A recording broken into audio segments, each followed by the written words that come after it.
మన ప్రభువును రక్షకుడైన యేసుక్రీస్తు పరిశుద్ధ నామమునందునాలు ప్రియదేవుని సంఘం ప్రియదేవుని బిడ్డలారా, మన అధికాల సమయం దేవుని వాక్యం ధ్యానించడం ముందుగా ప్రార్థన చేసుకుందాం. ప్రార్థన. కృపగల తండ్రి, దయగల మహేశాన్ని బంగారు పాదాలకు లెక్కలేని వందనాలు, స్తుతులు, స్తోత్రములు.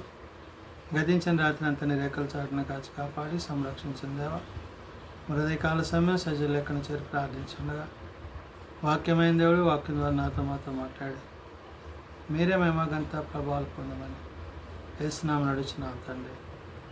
ఆమె ప్రియదేవుని సంఘం ప్రియదేవుని బిడ్డ ఎడదము ఏర్పాటు చేయని వాక్య భాగము ఆది కాండము 33వ అధ్యాయము 11 నుంచి 20 వచనములు ఈ విధంగా రాయబడినవి. ఆది కాండము 33వ అధ్యాయము 11 నుంచి 20 వచనములు ఈ విధంగా రాయబడినవి.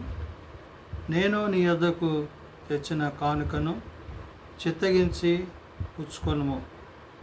దేవుడు నన్ను కనికరించెను, మరియు నాకు కావలసినంత ఉన్నదని చెప్పి అతని బలవంతము చేశాను గనుక అతడు దాన్ని పుచ్చుకొని, మనము వెళ్ళుదము, నేను నీకు ముందుగా సాగిపోవదునని చెప్పగా, అతడు నా యొద్దనున్న పిల్లలు పసిపిల్లలనియు గొర్రెలు మేకలు పశువులు పాలిచ్చినవి అనియు నా ప్రభువుకు తెలియను. ఒక్కదినమే వాటిని వడిగా తోలిన ఎడల ఈ మంద అంతయు చచ్చును. నా ప్రభువు దయచేసి తన దాసునికి ముందుగా వెళ్ళవలెనని నేను నా ప్రభువునద్ద శేయీరునకు వచ్చు వరకు నా ముందరనున్న మందల నడవగలిగిన కొలదిని, ఈ పిల్లలు నడవగలిగిన కొలదిని వాటిని మెల్లగా నడిపించుకొని వచ్చేదనని అతనితో చెప్పాను. ప్రియదేవుని సంగమ ప్రియదేవుని బిడ్డలారా, యాకోబు ఏసావుతో చెప్తున్న మాటలు. అవును, సహోదరుని పట్ల ప్రేమ కలిగి దేవుడు తను ఆశీర్వదించి ఇచ్చిన ఆ యొక్క సంపద విషయంలో తానేదైతే యాకోబు ఏసావుకి బహుమతులు ఇవ్వడానికి నిర్ణయించాడో ఆ బహుమతులు ఇస్తూ నేను నీ యొద్దకు వచ్చి అన్నాడు. అంటే ఎప్పుడైతే తాను దగ్గర 20 సంవత్సరాలు పైబడిన తర్వాత మరలా తిరిగి సహోదరుని కలుసుకున్నప్పుడు వారిద్దరూ మరి ఒకరి అందరూ ఒకరు ప్రేమ కలిగి ఉన్న విషయాన్ని మనం గత దినాన్ని చూసాం. అయితే ఇక్కడ నేను నీ యొద్దకు తెచ్చిన కానుకను చిత్తగించి పుచ్చుకొనమంటున్నాడు. దేవుడు నన్ను కనికరించిన కాబట్టి మరియు నాకు కావలసినంత ఉన్నదని చెప్పి అతని బలవంతము చేసిన కనుక అతడు దాన్ని పుచ్చుకొని, మరి యాకోబు బలవంతం చేయడంతో యాసావు వాటిని అంగీకరించిన వాడిగా స్వీకరించినగా ఉన్నాడు. అంత మాత్రమే కాదు, మనము వెళ్ళుదాము, నేను నీకు ముందుగా సాగిపోదునని చెప్పగా అతడు నా యొద్దనున్న పిల్లలు పసిపిల్లలనియు గొర్రెలు మేకలను పశువులను పాలిచ్చినవనియు నా ప్రభువుకు తెలియను అంటున్నాడు. అంటే ఇంకా చిన్నపిల్లలు చిన్న మంద కాబట్టి మేము త్వరితగతిన మేము వెళ్ళలేం కాబట్టి ముందుగా మీరు వెళ్ళండి అనే విషయాన్ని యాకోబు అక్కడ యాసావుకు తెలియజేస్తూ ఒక్క దినమే వాటిని వడిగా తోలిన ఎడల ఈ మంద అంతయు చచ్చును అంటున్నాడు. అంటే ప్రయాణము అధికమైతే ఒకవేళ ఆ పరిస్థితుల్లో మరి మాకు భారంగాను ఇబ్బందిగాను మరణానికి నడిపించేవిగా ఉంటాయని యాకోబు యాసావుకు చెప్తున్నాడు.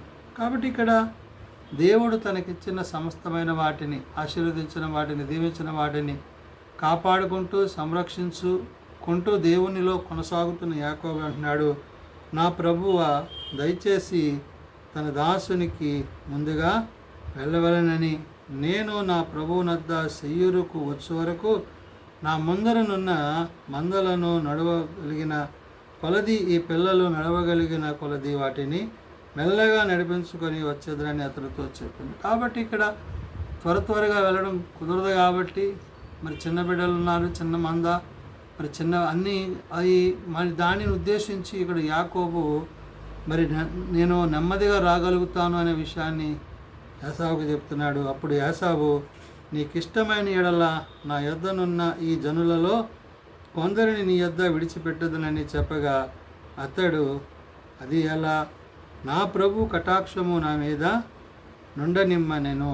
ఇక్కడ యాసావు అంటున్నాడు, మరి నా మంద అంటే నాకు కూడా ఉన్న ఆ యొక్క 400 మంది ఎవరైతే ఉన్నారో వారిలో కొంతమందిని దగ్గర ఉంచుతాను, వారు నీకు సహాయం చేస్తారని చెప్పి యాకోబుతో చెప్తే, యాకోబు అంటున్నాడు, నా ప్రభు కటాక్షం నా మీద నుండనిమ్ము అంటాడు. అంటే దేవుని చిత్తాన్ని గాక మనుష్యులను ఆశ్రయించేవాడిగా నేను ఉండకూడదని యాకోబు యాసావుతో చెప్తున్నాడు. అందుకనే అప్పుడు యాసావు, నీకు ఇష్టమైన నా యొద్ద నున్న ఈ జనులలో కొందరిని నీ యొద్ద విడిచిపెట్టు అని చెప్పాను అంటున్నాడు. అంటే తన దగ్గర ఉన్న జనాంగంలో మరి కొంతమంది ఉంచడానికి అని ఇష్టమైనప్పుడు అతడు అది ఎలా? నా ప్రభు కటాక్షము నా మీద ఉంది. కాబట్టి ఇక్కడ దేవుని దయను బట్టి, దేవుని కనికరను బట్టి, దేవుని కృపను బట్టి నేను కొనసాగుతున్నాను. ఆ విధంగానే నన్ను కొనసాగిని తప్ప మనుషుల సహాయం వద్దంటూ ఆ దినమున యాసావు తన త్రోవను శెయూరునకు తిరిగి పోయాడు. కాబట్టి ఇక్కడ యాసావు తన ప్రదేశానికి, ప్రాంతానికి, శేరుకు తిరిగి వెళ్ళిపోయాడు. అప్పుడు యాకోబు సుకోతుకు ప్రయాణమై పోయి తనకు ఇల్లు కట్టించుకొని తన పశువులను పాకలను వేయించెను. అందుచేత ఆ చోటికి సుక్కోతు అను పేరు పెట్టబడను. సుక్కోతు అనగా పాకలు అని అర్థము. అంటే దేవుడు తనను ఎక్కడైతే ఉంచాలని తలంచాడో ఆ ప్రదేశానికి తాను రాగలిగిన స్థితిని అక్కడ గుర్తు చేశారు. అట్లు యాకోబు పదనారములో నుండి వచ్చిన తర్వాత కనాను దేశములోనున్న షెకెమును ఊరికి సురక్షితముగా వచ్చి ఆ ఊరి ముందర తన గుడారమును వేసెను. ఎప్పుడైతే దేవుడు తనకి అంటే ప్రయాణంలో తన అలసట తీర్చుకోవడానికి ఆ మధ్యలో తాను అక్కడ గుడారాలు వేసినప్పటికీ తిరిగి తాను దేవుడు చూపించిన ప్రదేశానికి, ప్రాంతానికి తాను ప్రయాణమయ్యాడు. అందుకనే అట్లు యాకోబు పదనారములో నుండి వచ్చిన తరువాత కనాను దేశములోనున్న షెకెమును ఊరికి సురక్షితంగా వచ్చి ఆ ఊరి ముందర తన గుడారమును వేశాను. కాబట్టి ఇక్కడ దేవుని ఆజ్ఞలను అనుసరించేవాడిగా, దేవుని చిత్తాన్ని జరిగించేవాడిగా, దేవుని ప్రమాణాలను కొనసాగించేవాడిగా మరి యాకోబు మనకు కనబడుతున్నాడు. కాబట్టి మరియు అతడు తన గుడారమును వేసి పొలము యొక్క భాగమున షెకెము తండ్రి అయిన మరి హమేరు కుమారుల యొద్ద 100 వరహాలకు కొని అక్కడ ఒక బలిపీఠము కట్టించి దానికి ఎలోహేయి ఇశ్రాయేలు అను పేరు పెట్టాను. ఇక్కడ దేవునికి అంటే దేవుని యొక్క మందిరాన్ని, దేవుని యొక్క ప్రతిష్టతని, దేవుని యొక్క చిత్తాన్ని అంటే తన ప్రయాణంలో, తన ప్రతి పనిలో దేవుడు తను ఏ విధంగా ఆశీర్వదించి దీవించి ముందుకు నడిపించాడో, తన సహోదరునితో మరి మాట్లాడినప్పుడు ఆ యాకోబు యాసావుల మధ్య సంభాషణలో ఇవన్నీ విషయాల్లో దేవుడు తనకి తోడై ఉన్నాడని చెప్పి తను ఇక్కడ ఏం చేశాడంటే అక్కడ ఒక బలిపీఠమును కట్టించి దానికి ఎలోహోయి అనగా ఇశ్రాయేలు అను పేరు పెట్టాను. దేవుడు ఇశ్రాయేలు దేవుడు అనే వాక్యాన్ని అంటే నామకరాన్ని అక్కడ ధరించిన వాడిగా, కలిగిన వాడిగా యాకోబును మనం చూడగలం. కాబట్టి నేడు దేవుడు తన ప్రజలను వారి పాపములను విడిపించి ఎలాగైతే రక్షించాడో నేడు మనము ఆయన యొద్దకు వచ్చినప్పుడు మన అతిక్రమాలు, పాపాల నుండి ఆయన మనల్ని విడిపించి అలనాడు ఆయన యాకోబుకు తన ప్రజలకు తోడైనట్లుగా నేడు తన యందు విశ్వాసం ఉంచి వారికి ఆయన సదాకాలము తోడై ఉండనని ఉదయకాల సమయమున పరిశుద్ధాత్మ దేవుడు తెలియజేస్తున్న మాటలు ప్రార్థన చేసుకుందాం. ప్రేమ నమ్మకం కలిగిన మా తండ్రి, కృప కలిగిన దేవ, దయగల మా యేసయ్య, నిజమైన ఆయన నీ యందు నమ్మిక కలిగి, నీ యందు విశ్వాసం కలిగి, నిన్ను అనుసరించి, నిన్ను సేవించి, ప్రార్థించి అయా నువ్వు చూపిన మార్గంలో నడిచిన యాకోబుని బట్టి మరి తన సహోదరునితో తనకు ఏర్పరిచిన ఆ యొక్క ప్రేమను బట్టి వందనాలు. తిరిగి తాను ప్రయాణమై తాను వెళ్ళవలసిన ప్రదేశానికి నడిపించి ఇక్కడ తనని నివసింపజేసి నీ మందిరము నిమిత్తము తాను చేసిన పనిని బట్టి వందనాలు. నిజమైన ఆయన నీవు తోడై ఉంటే సమస్తమును సాధ్యమని ఆనాడు యాకోబుకు తెలియజేసావు. నేడు అదే విషయాన్ని ప్రభువా పరిశుద్ధాత్ముడా నీవు నీ వాక్యం చేత మాకును తెలియజేస్తూ మిమ్మల్ని కలిగి ఉండి జీవించుటకు, నడుచుటకు సహాయం దయచేయండి. వాళ్ళ ఇళ్లను బలపరచండి, రోగులను స్వస్థపరచండి, హాస్పిటల్స్ వద్ద ఇండ్ల వద్ద పడి ఉన్న వారిని బట్టి లేవనెత్తండి. తమ ప్రియులను పోగొట్టుకునే కుటుంబాలను ఆదరించండి. ఎవరు నశించక అంతటి అందరూ మారు మనసు కలిగి పాపక్షమాపణ కలిగి నేను నిత్యరాజ్యంలో చేరగలిగిన కృప దయచేయమని నేను దీవెనలతో నింపమని వేస్తున్నామని అడుగుచున్నాను తండ్రి. ఆమేన్. పరలోక బంధన మా తండ్రి, నీ నామం పరిశుద్ధపరచుకోగాక, నీ రాజ్యం వచ్చుగాక, నీ చిత్తం పరలోక బంధం నెరవేర్చినట్లు భూమి మీద నెరవేరుగాక.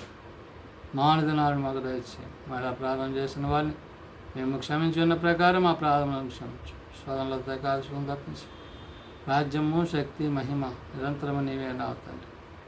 ఆమె మన పరమ తండ్రి అయిన దేవుని ప్రేమ, ప్రభువైన యేసుక్రీస్తు కృప, ఆదరణకర్త అయిన పరిశుద్ధాత్మ సహాయం సదా తోడేండి సంరక్షించుగాక.